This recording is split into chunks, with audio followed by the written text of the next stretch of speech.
নমস্কার বন্ধুরা, বিএলআর ফুডবুক এবং ব্লগে আপনাদেরকে স্বাগত। আজ আমার রেসিপি পালং শাক দিয়ে চিকেন কারি।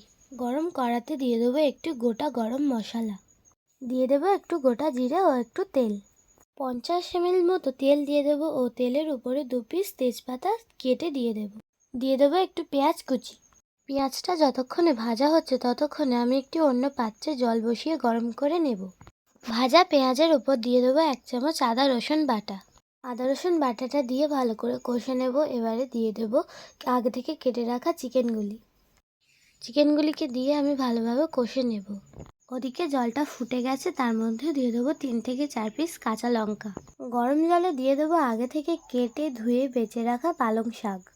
এবারে চিকেন কষার উপর দিয়ে দেবো 1 চামচ হলুদ গুঁড়োটা দিয়ে ভালোভাবে মাংসটা কষিয়ে নেব এবং ওপারে পালং শাকটাও একটু নেড়ে চেড়ে দেবো। চিকেনের উপরে দিয়ে দেবো স্বাদ অনুযায়ী লবণ। এদিকে পালং শাকটা সিদ্ধ হয়ে গেছে, ওটাকে আমি এবার একটা ছাঁকনিতে করে ছেঁকে নেব ও একটু ঠান্ডা করে ওটাকে পেস্ট করে নেব। এবারে চিকেনের উপরে দিয়ে দেবো একটু লঙ্কার গুঁড়ো।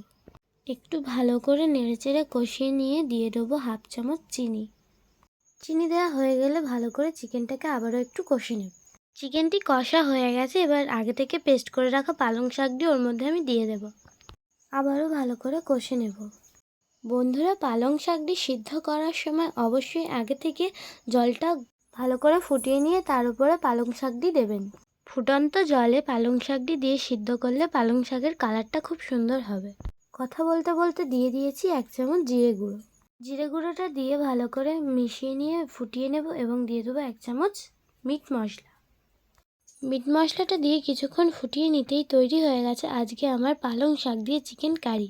বন্ধুরা, ভিডিওটি যদি আপনাদের ভালো লেগে থাকে তাহলে অবশ্যই লাইক, কমেন্ট, শেয়ার করে পাশে থাকবেন।